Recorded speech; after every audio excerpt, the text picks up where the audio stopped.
apa itu content marketing dengan digital marketing. Ini dua hal yang berbeda. Di YouTube itu ada sekarang itu, ya ini tahun 2019, 2 miliar pengguna di seluruh dunia gitu. Sebulan doang itu Kang Dani? Apa? Bulan doang 5 miliar? Sebulan. Sebulan. Gila ya. Akhirnya gitu ya, ketika ini naik, akhirnya semua video saya pun akhirnya juga ikut naik gitu. Saya mau tanya satu pertanyaan yang cukup unik sebenarnya ya, yang kedengarannya agak aneh. Bagaimana cara menjual blender dengan cepat? Ya. Gimana caranya menjual blender dengan cepat?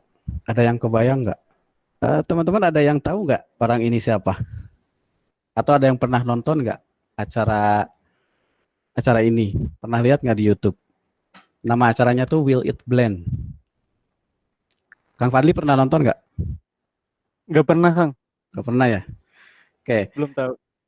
jadi coba cari di YouTube nama acaranya Will It Blend. Jadi orang ini itu dia menghancurkan barang-barang menggunakan blender. Jadi barang-barangnya tuh bukan makanan, bukan buah-buahan, bukan. Tapi yang dihancurkan tuh ya kayak di contoh ini dia ngancurin iPhone pakai blender. Jadi benar-benar sampai Waduh, remuk, sampai bubuk gitu ya. Sampai bubuk, hancur berkeping-keping itu menggunakan blender gitu. Ya banyak lah episodenya ya, ada yang dia ngancurin apa namanya sapu gitu, ngancurin kelereng, segala macam lah sampai tulang dihancurin sama dia. Nah, yang menarik adalah begini, dia ini sebenarnya memang penjual blender ya. Dia mendirikan perusahaan namanya Blendtech, tapi dia bukan sembarang penjual blender. Dia itu seorang teknisi, seorang engineer yang memang dia cukup pinter gitu ya. Dia menciptakan barang-barangnya itu dengan idealismenya dia, sehingga si barang-barangnya ini dia usahakan yang paling kuat, yang paling kokoh gitu ya. Seperti dia membuat blender ini sampai dia menghabiskan waktu 2 tahun untuk meriset blender ini, untuk membuat blender ini. Nah, dia menguji si blender ini dengan cara-cara yang ekstrim, yaitu tadi menghancurkan kayu, besi, ya kan, kaca, segala macam gitu. Sampai akhirnya dia berhasil membuat ya. Ini sebelum ada acara ini ya, sebelum dia membuat acara ini. Nah, tapi ketika kemudian dia berhasil membuatnya, kemudian mencoba menjual di pasaran, ternyata tidak sesuai dengan ekspektasinya si orang ini gitu. Ya siapa yang mau beli blender gitu kan, buat ngancurin barang-barang itu kan, yang namanya blender mah ya buat bikin jus gitu kan. Lagian juga si harga blender ini mahal karena produksinya biaya produksinya gede gitu. Nah, sampai kemudian ada seorang temannya datang ke tempatnya dia dan melihat apa yang dia lakukan gitu, menghancurkan barang-barang ini. Nah, akhirnya si temannya ini punya ide yang brilian gitu. Kenapa nggak kita rekam aja gitu kan, kita rekam dan masukin di YouTube gitu. Nah, pada saat itu si Tom Dixon ini dia nggak ngerti apa itu YouTube. Cuma sama temannya diajak untuk membuat acara itu, nama acara Will It Blend ini, dan akhirnya setuju. Akhirnya dia membuat acara itu, ya isinya kontennya ya itu ngancurin barang-barang ini pakai blender gitu. Dan ketika tayang itu dalam waktu beberapa hari itu sampai jutaan orang yang nonton. Dan pada saat itu YouTube itu masih terhitung baru pada saat itu. Akhirnya ya si acara ini sampai viral, legend gitu. Dan akhirnya si blendernya pun jadi penjualannya itu jadi sangat pesat gitu. Karena orang jadi kenal dengan blender ini, orang jadi penasaran dengan blender ini gitu. Nah, itu jawaban dari pertanyaan tadi. Bagaimana caranya menjual banner dengan cepat, dari salah satunya dengan cara si Tom Dixon ini, dia membuat konten gitu. Itulah ya. Nah, jadi yang dilakukan si Tom Dixon itu, itulah yang kita sebut dengan konten marketing.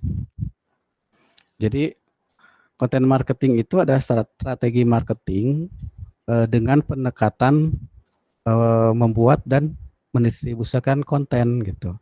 Kontennya tujuannya buat apa? Tujuannya untuk menarik perhatian penonton gitu. Yang pada akhirnya itu akan menggerakkan penonton untuk membeli sesuatu gitu ya. Kalau kalau pada akhirnya itu tujuannya untuk supaya orang membeli sesuatu gitu. Itu adalah konten marketing itu. Nah, tapi teman-teman harus bisa membedakan apa itu konten marketing dengan digital marketing. Ini dua hal yang berbeda ya. Nah, di sini orang sering gagal paham gitu ya. Ketika ngomongin digital marketing itu kesannya seperti konten gitu. Padahal sebetulnya yang disebut konten marketing itu bukan itu gitu. Jadi ya misalnya gini ya, ketika kita membuka sebuah usaha, katakanlah buka usaha ya, kalau misalkan ibu-ibu kan senangnya usaha fashion misalkan jualan kerudung lah gitu, jualan kerudung. Nah, kemudian dia mencoba untuk memasarkannya melalui sosial media ya. Nah, itu disebut digital marketing. Cuman yang jadi pertanyaan, si sosial medianya ini misalnya katakanlah Instagram gitu ya, itu diisinya dengan apa kira-kira gitu. Nah, umumnya orang-orang ketika membuat sosial media atau yang disebut dengan sosial media marketing, ujung-ujungnya adalah iklan, ya kan? Misalnya gitu ya, promosi gitu kan. Selama bulan Ramadan kerudung ini diskon 50% gitu misal gitu. Kemudian di situ ditampilkan produk-produknya gitu kan. Ada yang motif inilah, motif itulah, segala macam gitu ya. Kemudian misalkan menjelaskan kelebihan dari produknya bahwa bahannya halus, menyerap keringat dan segala macam. Isinya biasanya tidak jauh dari itu gitu. Nah, itu yang namanya advertising gitu. Itu namanya iklan. Iklan tapi menggunakan media digital marketing gitu. Tapi yang dimaksud dengan konten marketing itu bukan itu gitu. Kalau advertising atau iklan, ya ujung-ujungnya adalah jualan produk, ya kan gitu. Yang fokusnya adalah produk. Tapi kalau konten marketing, justru yang dibahas bukan produknya, bukan targetnya, bukan eh, bagaimana menjual dengan cepat gitu, bukan penjualannya yang pertama dicari itu. Yang pertama dicari adalah audiens, ya. Jadi apa yang diinginkan oleh audiens, yang ingin didengar oleh audiens, kemudian dia buat gitu menjadi sebuah konten. Ya, misalnya contohnya tadi ya, ngomongin tentang usaha eh, hijab gitu ya. Yang namanya konten marketing itu misalnya begini, eh, kita hadirkan seorang hijabers cantik yang sukses misalnya gitu kan. Kemudian dia diajak ngobrol, misalkan bisa berupa podcast gitu ya. Dia diajak ngobrol si hijabers ini, diajak ngobrol bagaimana bisa sukses gitu kan. Udah sukses terus cantik gitu kan. Terus seorang muslimah gitu kan yang soleh gitu kan. Sehingga ini memberikan inspirasi buat orang-orang apalagi terutama akhwat-akhwat gitu yang baru hijrah gitu, sehingga melihat itu tuh merasa tercerahkan gitu. Nah, sehingga kalau kita bandingkan dengan tadi ya antara dua model tadi, satu yang isinya tuh promosi semua gitu kan, yang satu ini ngomongin si hijab cantik ini, kira-kira yang akan diikuti oleh orang ya, diikuti oleh banyak orang, kira-kira yang mana? Pasti konten marketing gitu. Kenapa? Karena dia lebih dekat dengan penonton, emosionalnya tuh lebih dapat. Jadi sifat manusiawinya tuh sangat sangat kena gitu dengan si audiens. Nah, itulah konten marketing. Jadi sekali lagi yang namanya konten marketing itu fokusnya adalah ke audiens, bukan ke si produknya. Ini yang harus pertama kali dibedakan ketika teman-teman pengen bergerak di konten marketing. Itu ya. Nah, jadi di sini kalau kita bagi ada dua kubu gitu. Ada konten kreator dan ada advertiser gitu.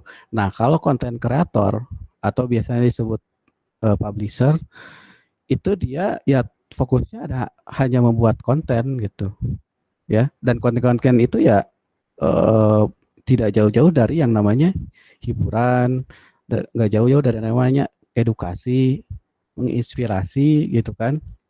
Itu yang namanya konten.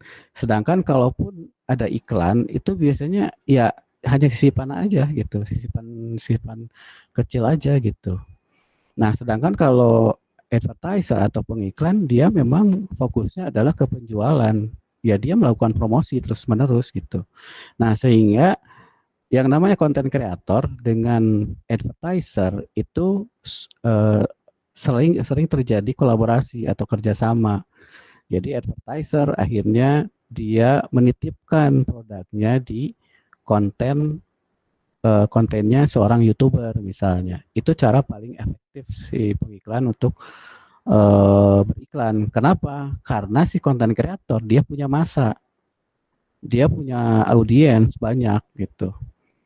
Jadi itu cara kerja bagaimana seorang konten kreator itu mendapatkan penghasilan, yaitu dari iklan yang dititipkan kepada dirinya.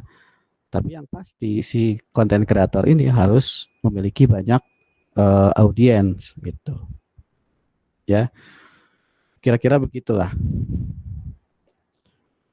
Nah, kenapa sih konten itu memang sangat-sangat powerful gitu ya? Ini ada quotes menarik dari Helmi Yahya ya. Dia bilang content is king, packaging is queen ya. Dia bilang begitu. Jadi teman-teman coba nanti saya sarankan nonton videonya siapa di channelnya Sandiaga Uno TV ya, yang mewawancara si Helmi Yahya. Dia menceritakan pengalamannya ketika dia di TVRI. Ketika itu dia berhasil menaikkan derajat TVRI gitu ya, sampai ratingnya naik. Yang pada intinya kata dia kuncinya adalah konten gitu kan, sampai akhirnya dia bisa membeli lisensi Liga Inggris gitu kan, dan merubah konsep beberapa konten yang ada di TVRI gitu. Jadi konten is king kata beliau. Nah, dan ini pun gitu ya, kalau kita nonton TV dari dulu sampai sekarang sebenarnya isinya apa sih? Isinya itu ya konten gitu ya. Jadi TV itu membuat konten. Bahkan bukan hanya TV, ketika kita baca koran, sebenarnya yang dijual kan bukan kertas korannya. Kalau kertas korannya kan nggak ada harganya gitu. Ya kan kalau misalkan korannya udah lama gitu kan, udah basi gitu kan pasti ya paling dijadiin bungkus bala-bala gitu ya. Dijadiin kertas kado gitu kan ada harganya. Yang jadi menjadikan koran berharga itu kan kontennya, isinya, beritanya gitu. Begitupun ketika kita nonton film di bioskop kan yang dijual adalah konten, ya, bentuknya film gitu. Jadi dari dulu sampai sekarang memang yang namanya konten itu selalu menjadi raja gitu. Rajanya massa gitu. Makanya disebut dengan media massa gitu. Ya.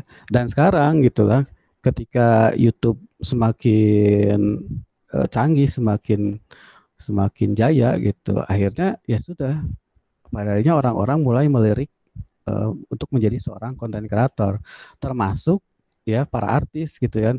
Artis sekarang kan apalagi di situasi pandemi sekarang, artis-artis itu sudah mulai kehilangan job di TV. Kenapa? Karena ya syuting di TV juga sudah mulai dikurangi gitu. Sehingga apalagi yang bisa mereka lakukan selain mereka membuat channel di YouTube gitu. Dan ternyata gitu eh, hasilnya juga sebanding dengan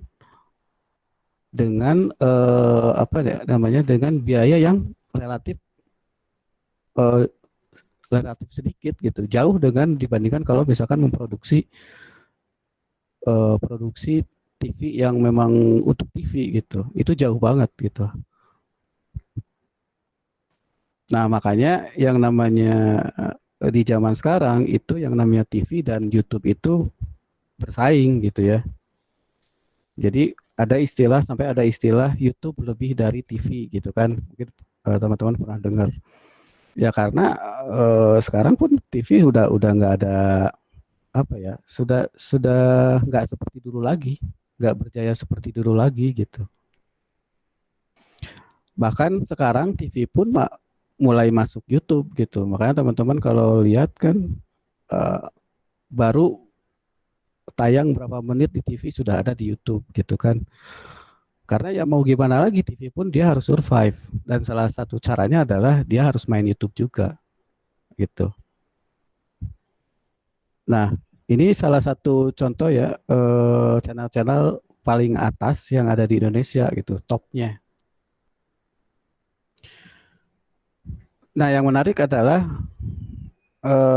ternyata channel-channel yang paling tinggi itu adalah channel anak-anak gitu. Ada yang tahu nggak kenapa? Ya karena sekarang kalau ya tanya aja sama orang tua yang punya anak gitu kan, tiap hari ngapain gitu. Ya pasti semua orang tua keluhannya sama, nonton YouTube mulu gitu kan. Dan yang menarik adalah kalau anak-anak tuh ketika dia suka satu tayangan, dia pasti putar berulang-ulang gitu. Sehingga inilah yang menyebabkan channel-channel anak-anak ini dia sangat cepat gitu subscriber dia. Nah, yang kedua yaitu dikuasai sama TV. Kenapa gitu? Ya karena TV sudah ikut-ikutan main di YouTube ya. Ya dia mah gampang gitu karena dia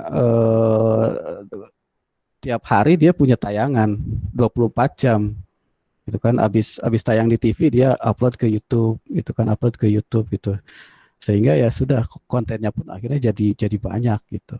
Dan yang urutan yang berikutnya yang paling tinggi adalah artis gitu.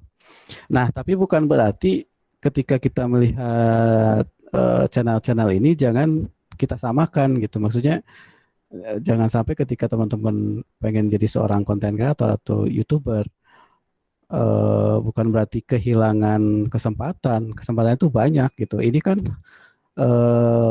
hanya yang paling atasnya lah saya bilang gitu kan.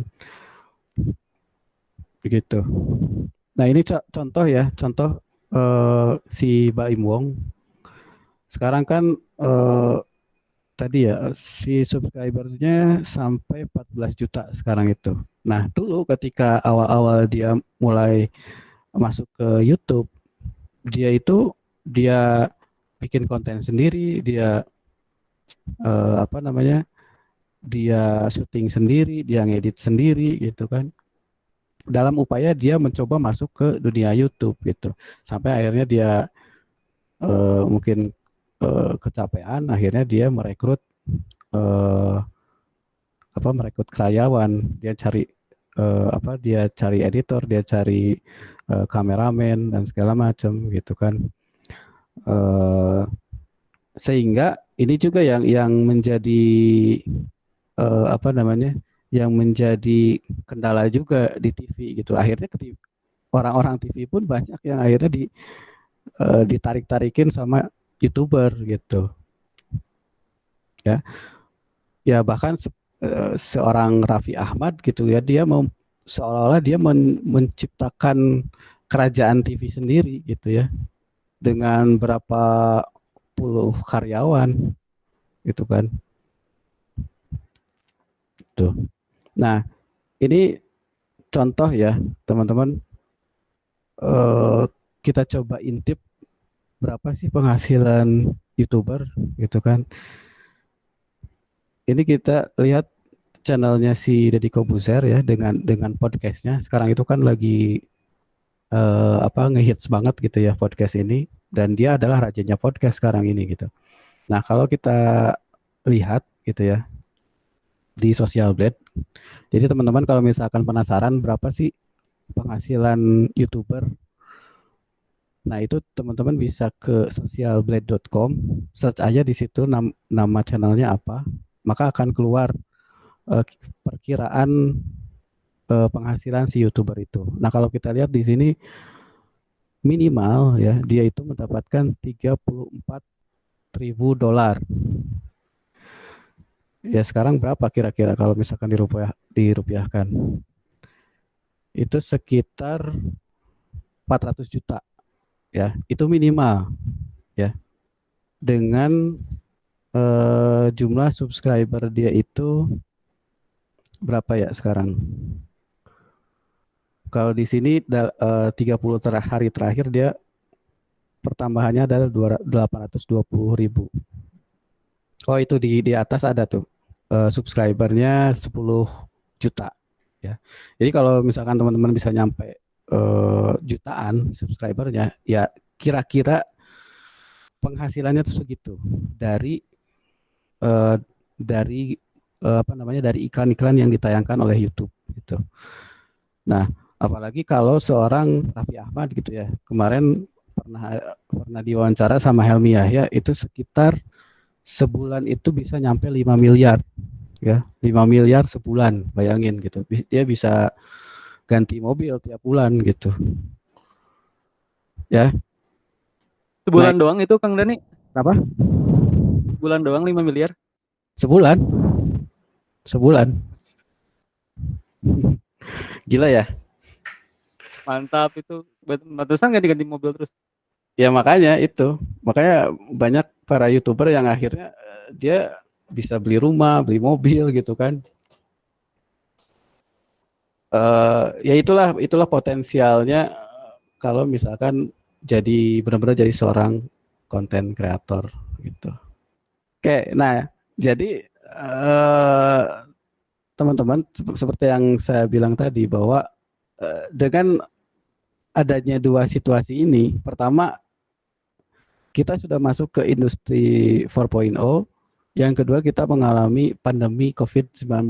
Nah, ini akhirnya memaksa semua industri itu bergerak ke arah digital content. Karena ya mau gimana lagi, sekarang kan para konsumen tuh ada di rumah gitu. Kalau sekarang kan ada istilah kaum rebahan gitu. Ya pengennya tuh di rumah sambil rebahan gitu kan, main HP, nonton YouTube, ya kan. Ya begitu gitu ya. Apalagi kaum milenial sekarang kan udah malas gitu kalau mau harus keluar itu. Sehingga ya apalagi kalau selain memberikan mereka tuh konten-konten gitu, karena itu yang paling gampang gitu. Sehingga ya konten kreator ini memang jadi profesi yang memang paling dibutuhkan untuk saat ini mah gitu. Begitu. Nah, ini ada data lagi yang pengen saya share juga ya. Ini berdasarkan survei tahun 2019 ya, bahwa pengguna internet ya, pengguna sosial media di Indonesia itu mencapai 150 juta dari total populasi sekitar 270 jutaan. Jadi 56% orang Indonesia itu pasti sudah menggunakan sosial media. Jadi sederhananya kalau di bahasanya disederhanakan, 1 dari 2 orang Indonesia, satunya pasti dia aktif di sosial media gitu kan. Ini angka yang sangat besar gitu kan. Angka yang sangat besar yang harus kita lihat gitu, karena mau tidak mau ya sekarang 56% orang semuanya pakai internet, semuanya menggunakan internet. Kalau kita masih bertahan dengan cara konvensional, ya kita akan ketinggalan jauh gitu. Nah, kemudian Indonesia itu urutan ketiga dengan pertumbuhan internet paling besar, ya, ketiga setelah India sama Cina, ya kan? Ya nggak tahu ya kalau misalkan tahun-tahun sekarang 2020 katakanlah digejot lagi, bisa jadi Indonesia jadi urutan pertama gitu. Gitu. Nah, maka di YouTube itu ada sekarang itu, ya ini tahun 2019, 2 miliar pengguna di seluruh dunia gitu. Ya ini 2019, sekarang mungkin udah 2 lebih gitu ya. Hampir 3 mungkin ya, 3 miliar gitu yang menggunakan YouTube. Dan 8 dari 10 marketer itu maksudnya ya pengusaha lah, katakanlah begitu. Itu dia bilang bahwa memang YouTube itu yang paling efektif untuk memasarkan produk ya melalui video gitu. Jadi 8 dari 10 marketer itu bilang bahwa memang YouTube itu paling efektif untuk pemasaran gitu. Jadi ya ini fakta-fakta ini yang membuat ya memang mau tidak mau kita harus bisa membuat konten gitu. Like or apa namanya, suka atau dia suka gitu ya, suka atau tidak suka, kita harus bisa membuat konten gitu. Begitu teman-teman. Nah, sekarang pertanyaannya adalah ya, bisakah saya jadi seorang konten kreator gitu ya? Jadi jawabannya ini versi saya ya. Jadi konten kreator itu bisa gampang, tapi bisa juga sulit gitu.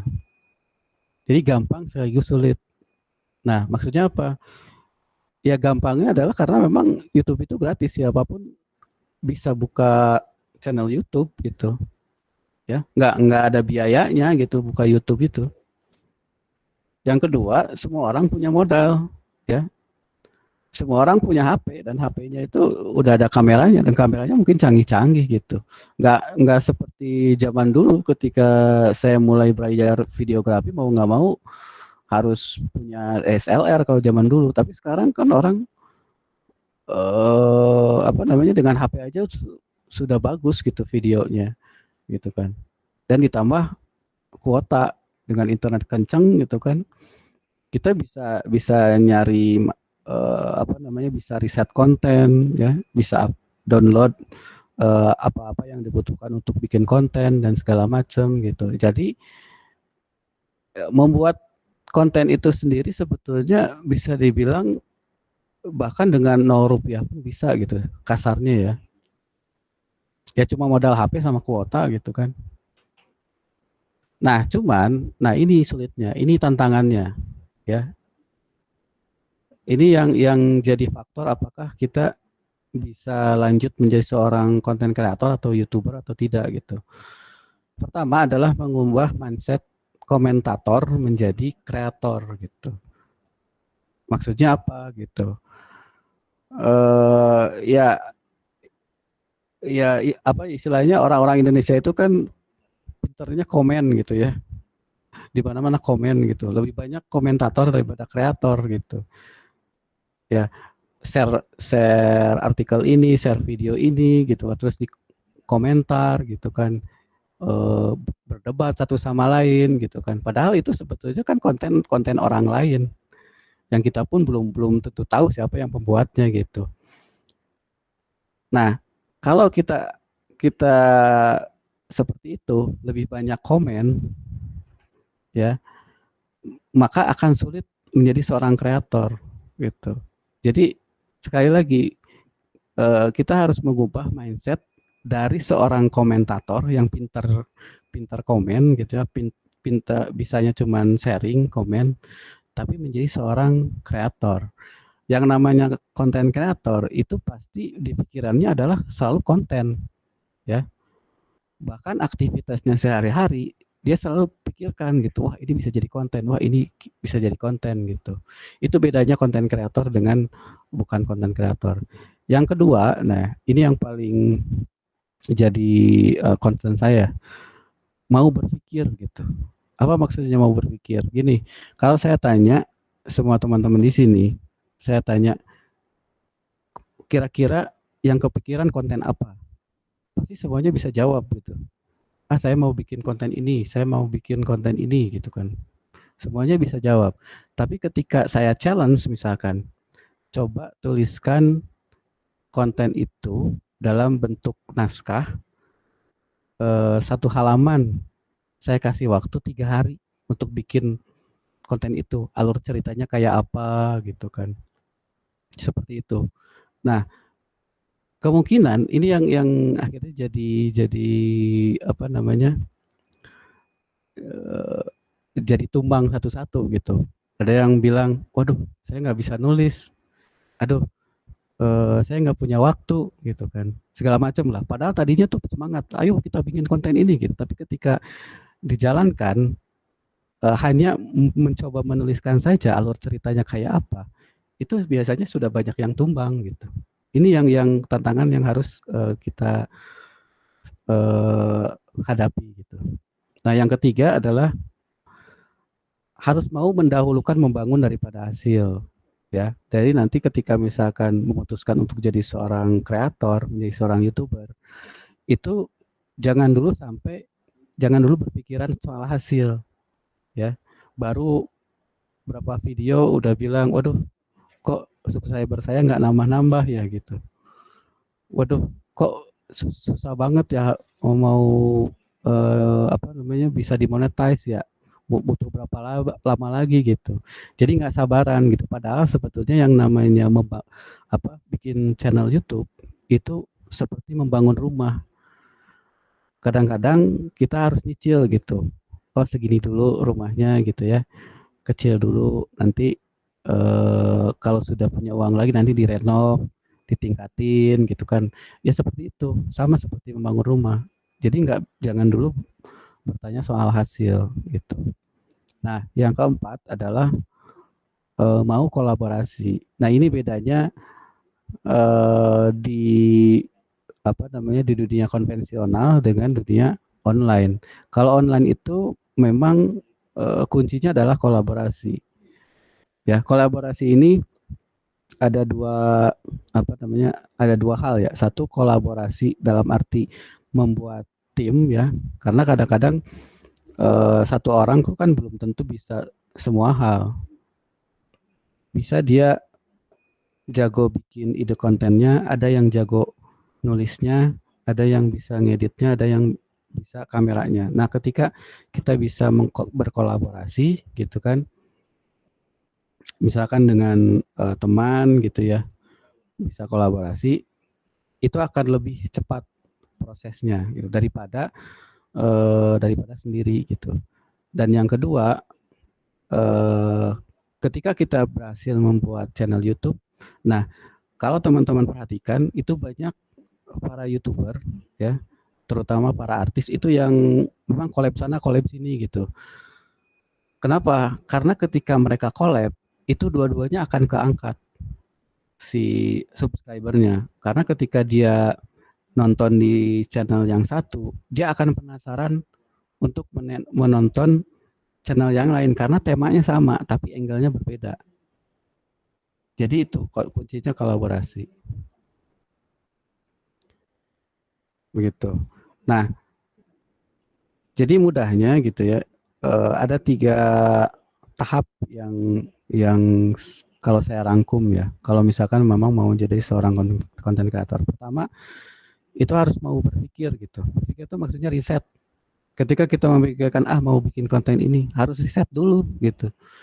Riset dulu. Kira-kira pernah ada yang bikin nggak konten ini? Ya kan? Sukses gak dia membuat konten jenis ini gitu kan. Kemudian kira-kira kelebihan kita kontennya apa gitu, sisi uniknya di mana. Ini yang akan menentukan apakah nanti konten kita itu bisa berpotensi viral atau enggak. Nah, yang kedua adalah menulis. Menulis itu maksudnya bukan harus menulis seperti menulis cerpen atau menulis buku, bukan. Tapi menulis itu artinya menyusun kronologis atau menuliskan alur cerita, ya. Jadi misalnya walaupun itu hanya sebuah vlog gitu misalnya, tapi harus harus tahu dulu yang nanti akan diucapkan di opening apa, yang harus diucapkan di tengah nanti apa gitu, konfliknya apa gitu kan, sampai ke penutupnya. Nah, itu harus dituliskan gitu. Apalagi kalau dalam bentuk narasi ya, itu harus harus benar-benar dituliskan. Dan yang ketiga, ya kalau sudah semua sudah riset, kemudian naskahnya sudah jadi, ya baru baru direkam gitu. Nah, jadi ini tipsnya ya.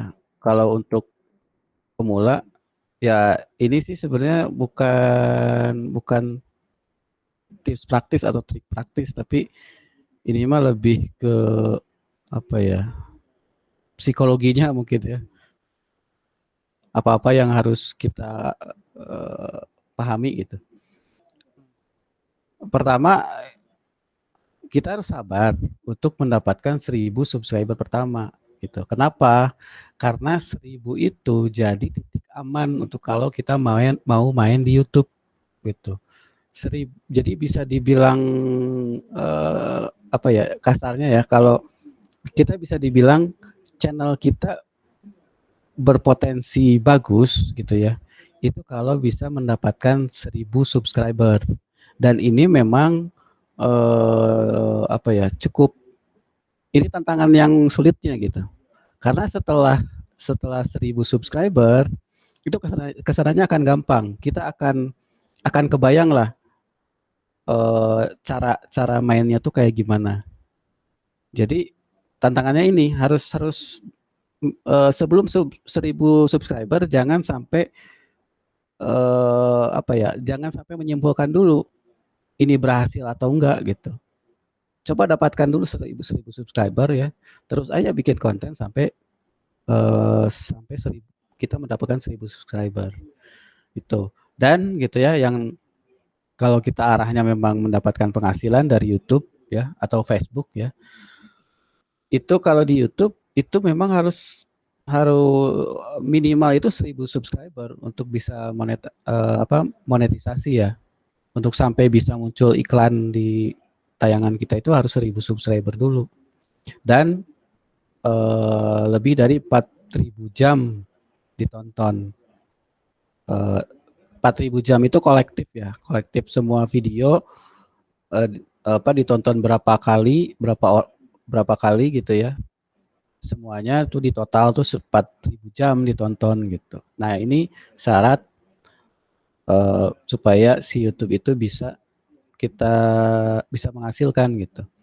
Nah, kalau di Facebook itu harus 10.000 follower minimal gitu, dan videonya itu harus ditonton oleh totalnya 30.000 kali ditonton untuk video yang durasinya lebih dari 3 menit.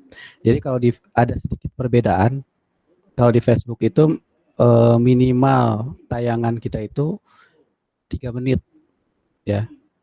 Tayangannya minimal 3 menit yang bisa yang bisa oleh Facebook itu ditayangkan iklan gitu. Jadi makanya kalau di YouTube itu harus 1.000 subscriber, harus bertahan untuk sampai bisa dapat 1.000 subscriber itu. Kalau di Facebook itu 10.000.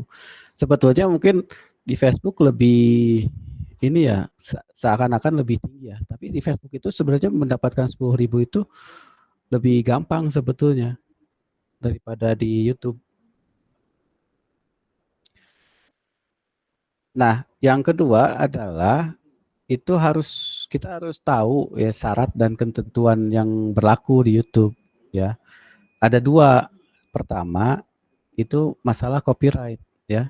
Jadi nggak sembarangan bikin video ya. Jadi misalkan kita udah bikin video terus kita kasih musik gitu ya.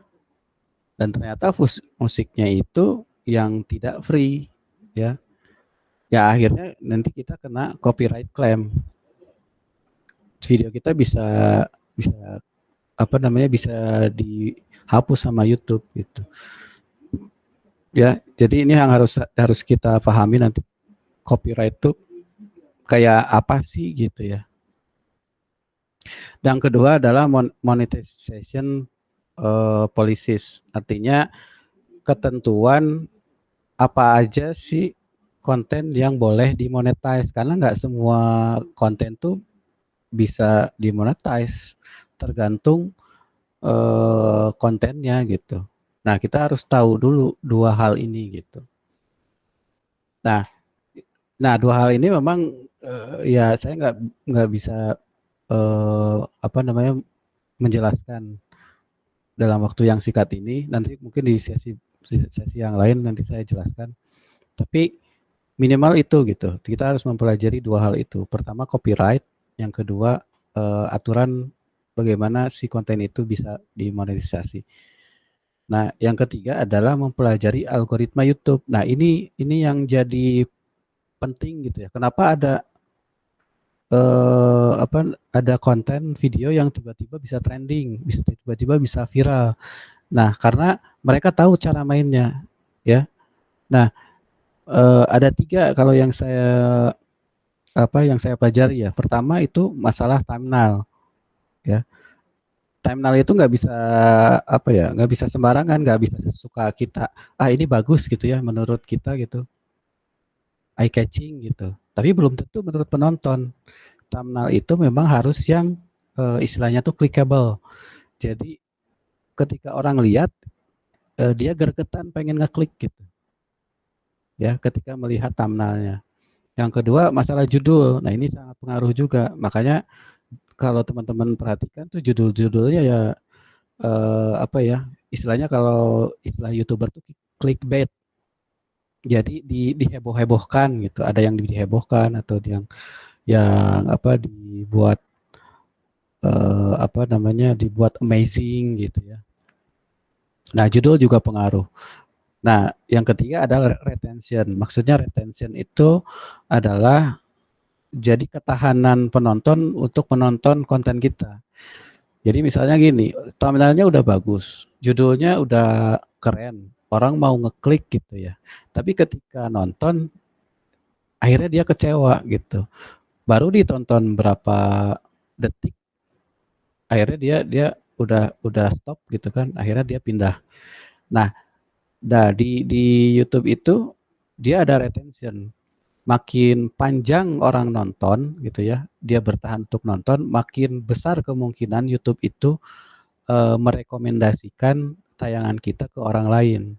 Itu yang membuat konten-konten itu bisa trending, bisa viral gitu. Nah, ini algoritma ini yang memang harus nanti dipelajari gitu. Nah, ini saya mau ngasih contoh ya, salah satu dari konten yang saya buat ya di channel saya. Jadi ini satu ketika gitu ya, satu ketika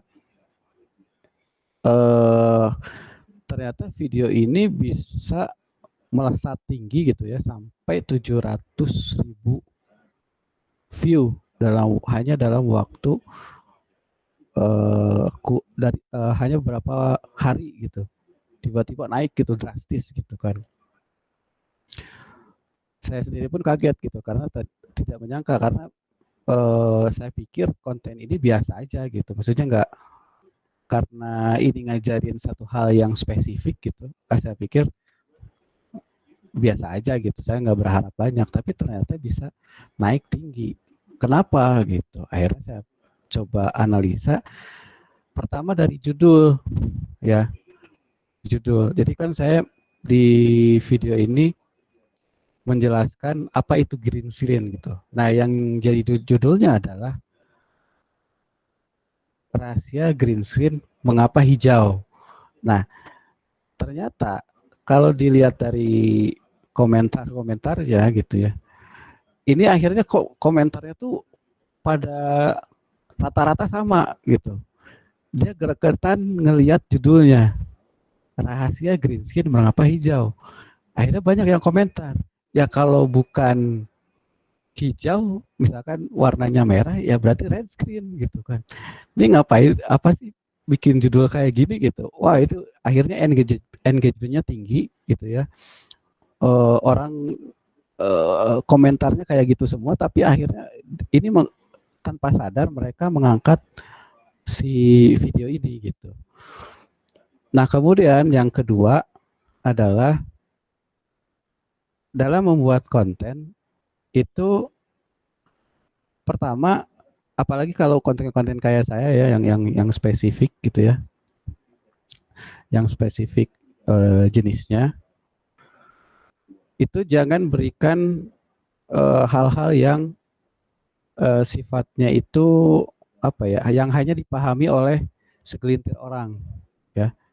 Ya misalnya saya mengajarkan tentang di sini green screen. Nah, saya bawa dulu si audiens kepada hal-hal yang sering dia lihat ya. Ya, yang paling gampang adalah mereka sering melihat behind the scene dari film. Kan mereka sudah tahu gitu kan di belakangnya tuh ada layar hijau, selalu ada yang begitu. Nah, akhirnya saya bawa dulu ke arah itu supaya memberikan apa ya? Memberikan atensi yang lebih besar, yang lebih umum gitu ya.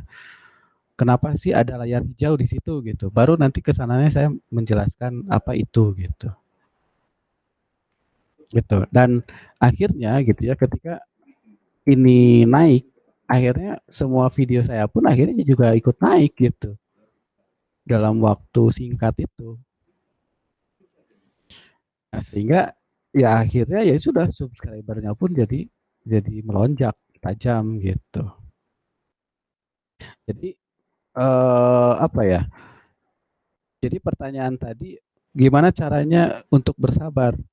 Sebetulnya begini, yang penting itu bikin konten aja terus karena kita nggak akan tahu video mana yang tiba-tiba bisa naik gitu. Kita nggak bisa menebak, kita nggak bisa mengandai-andai.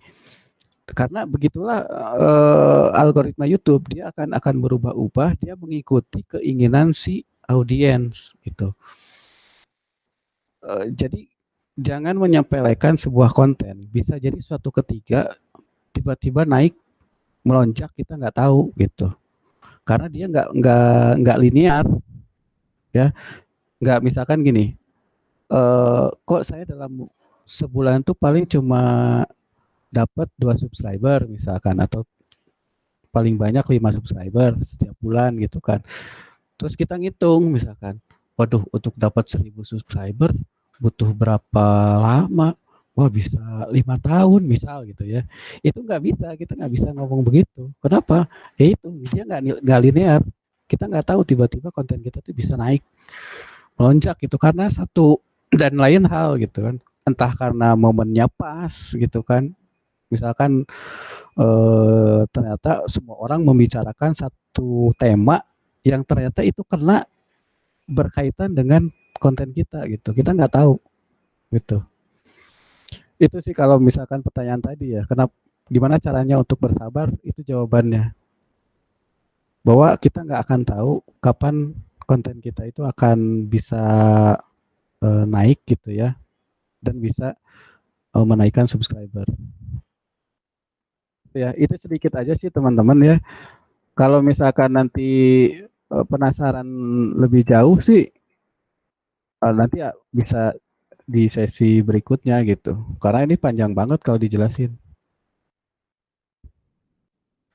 Ya.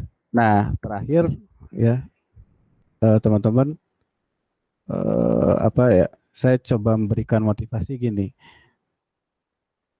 Google sama Facebook itu sudah memberikan lapak gratis. Ya ibaratnya dia tuh ngasih tanah buat kita dan di tanah itu gratis. Sekarang kita mau apakan tuh tanah itu gitu. Apakah cuman jadi kita biarin jadi tanah kosong gitu kan, tumbuh rumput ilalang dan segala macam gitu. Dibiarin aja gitu. Atau misalkan kita jadi tempat pembuangan sampah gitu. Maksudnya pembuangan sampah tuh wah semuanya tuh di posting gitu kan yang segala macam lah di apa ya, politik lah, sampai curhat curhat kita curhat di situ gitu kan, segala macam. Akhirnya orang ini ini apaan sih gitu kan. Akhirnya jadi seperti pembuangan sampah, atau ya menjadikan si lapak itu ya, si tanah yang diberikan itu menjadi aset investasi gitu. Ya misalnya kalau ibarat tanah tuh, kita misalkan jadikan dia kebun yang indah gitu, sehingga orang-orang tuh senang gitu datang ke situ, atau kita jadikan rumah ya, misalkan jadi rumah, atau yang lebih bagus lagi adalah kita jadikan kebun sehingga kita bisa memetik buahnya ya. Nah itu ilustrasi saya untuk teman-teman.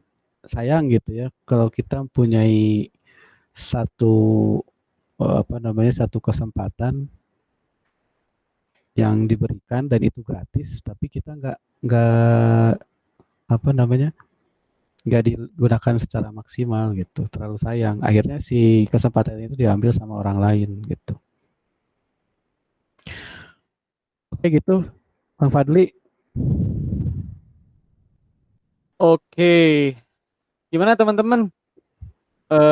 Udah pada jelas atau makin penasaran atau makin bingung? Jadi ada beberapa poin-poin yang akan saya review untuk kesempatan kali ini.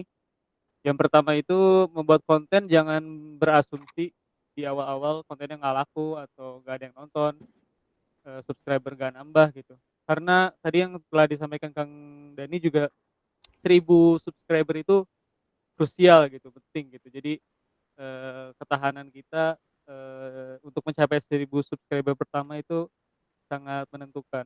Yang kedua, membuat konten adalah cara paling efektif dan efisien dan hemat juga untuk meningkatkan brand. Mmm, ini terus yang selanjutnya adalah digital marketing versus content marketing.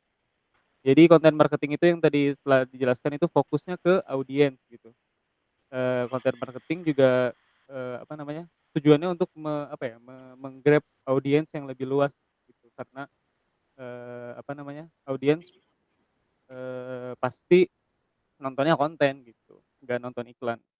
Yang ke yang selanjutnya yaitu YouTube versus televisi.